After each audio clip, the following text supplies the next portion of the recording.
Mungkin ada pertanyaan satir nih Bang.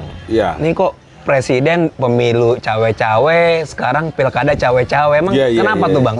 Ini dia pertanyaannya. Publik pasti bertanya-tanya tuh Bang. Iya.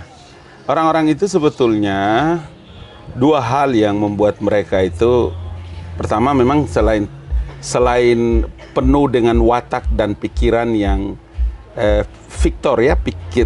pikiran kotor. Oke. Karena tidak confident. Pertama tidak confident. Dengan begitu maka apa saja yang dilakukan oleh Presiden Joko Widodo selalu kaitannya umpama kayak tadi pilpres cawe-cawe, sekarang pilkada nih, cawe-cawe. Itu selain tidak confident, memang sebelum perang sudah siap kalah itu. Udah panik duluan gitu Bang. Udah panik. Tapi sebenarnya cawe-cawe gak Bang? Gak menurut Abang? Sebagai orang yang di lingkaran istana gitu Bang. Kalau urusan cawe-cawe kemudian dengan pilkada hari ini ya, pilkada yang akan datang ini kan sebetulnya kan terlalu jauh urusannya antara presiden dengan pilkada, wali kota, bupati, gubernur. Karena itu memang kemarin juga di beberapa tempat ya, ini minta maaf juga ini. Kita baru ketemu di sini beberapa kali ini, tidak bisa waktu. Abang keliling-keliling mulu lah. Sorry banget. Karena memang begitu pertanyaan ini mulai mencuat, maka pertanyaan yang paling pertama itu adalah apa sih yang mereka baca dari gerakan gesturnya presiden, atau apakah yang mereka dapatkan dari partai-partai pendukung atau pemerintah atau koalisi yang mendengarkan terkait dengan nama anak paling kecilnya Presiden Joko Widodo. Padahal ini orang ketua partai loh. Ini orang ketua partai. Jadi kalau cara ini yang dipakai, tadi pertama adalah tidak confident, yang kedua tidak mempersiapkan diri untuk berkontestasi.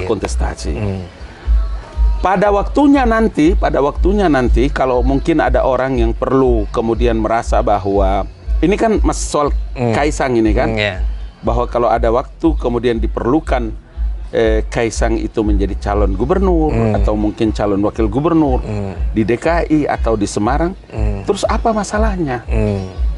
Sementara di demokrasi Indonesia ini kan dia semakin maju karena keran bagi perpolitikan, keran dalam alam demokrasi bagi Indonesia itu dia sudah sangat terbuka karena wakil presiden terpilih itu anak muda.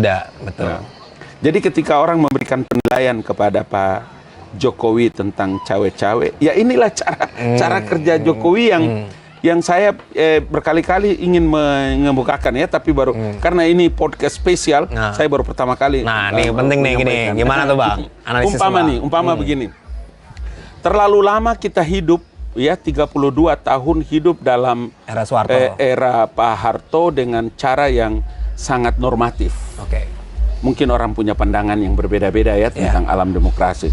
Tapi begitu datang seorang Jokowi yang punya latar belakang sebagai seorang insinyur, dia engineering, kemudian melakukan banyak sekali gerakan-gerakan spektakuler. Kepemimpinannya kalau disebutkan itu dia menjadi the young leader untuk Indonesia. Pemimpin paling muda dalam sejarah Republik Indonesia. Jadi banyak. Yang kemarin juga sangat dibicarakan itu terkait dengan apa? Omnibus Law. Waktu Bang Ali di Dewan Perwakilan Rakyat Republik Indonesia, lebih kurang 126 undang-undang saling tabrakan. Terus? Baru nanti ada pada Presiden Joko Widodo, kemudian melakukan apa yang disebut dengan Omnibus Law. Cipta Kerja. Undang-undang Cipta Kerja. Undang-undang Cipta Kerja. Dan berhasil. Berhasil. Dari semua apa yang diagendakan oleh Presiden Joko Widodo selalu maju, selalu berhasil, selalu dipuji, tidak saja dalam negeri. Bahkan luar-luar juga dianggap sebagai terobosan. Karena itulah maka sosok seorang Jokowi itu sangat berpengaruh. Di mana-mana Jokowi dengan gesturnya berada pada daerah tertentu atau berdiri dengan siapa-siapa orang, selalu orang sudah minder. Wah, jangan-jangan Jokowi cawe-cawe ya. jangan Jokowi. Padahal kemarin yang kandidat presiden nyaris semua foto sama dia gitu ya. Semua foto sama dia. Kemudian dengan beliau kan apa ya? Itu yang dari tadi Abang bilang. Orang itu tidak confident.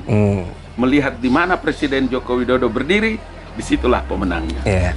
Itu mungkin karena ini Bang, kemarin kan ada survei Kompas juga. Dibilang approval rate-nya 75%.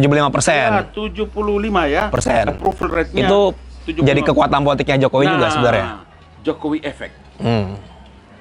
Kalau umpama nih ya. Kan setiap kali Abang Ali bicara di televisi, di media online, termasuk podcast hari ini, di beberapa kesempatan itu kan selalu mewakili kantor staf presiden. Iya, betul. Yang terkait dengan orang mengomentari atau membicarakan masalah Presiden Joko Widodo. Yeah. Momentum-momentum tidak resmi, kemudian ketemu Bapak Presiden, Abang juga tanya, Abang ikut nimbrung, kemudian ngobrol tentang satu perkara. Jadi begitu kita ngomong, mewakili saja, apakah orang melakukan semacam perlawanan kepada Presiden Joko Widodo, ya selalu kita ikut naik, kita punya penilaian orang. Nah, posisi approval rate-nya Presiden Joko Widodo hari ini yang luar biasa, besar.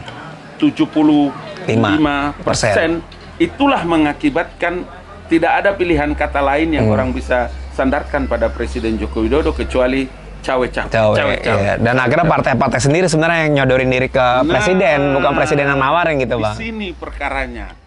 Jadi kemarin Bang Ali bilang juga bahwa monggo di alam demokrasi kalau ada orang yang datang kemudian melamar atau ingin mencalonkan Mas Kaisang, ya tidak ada masalah. Dia punya hak juga sebagai ketua umum partai, kemudian sebagai generasi milenial, dia menjadi menjadi model, menjadi model bagi banyak anak-anak muda di beberapa kabupaten kota, di wali kota, di gubernur yang mempersiapkan diri menjadi calon gubernur, bupati dan wali kota. Jadi it's okay. Kita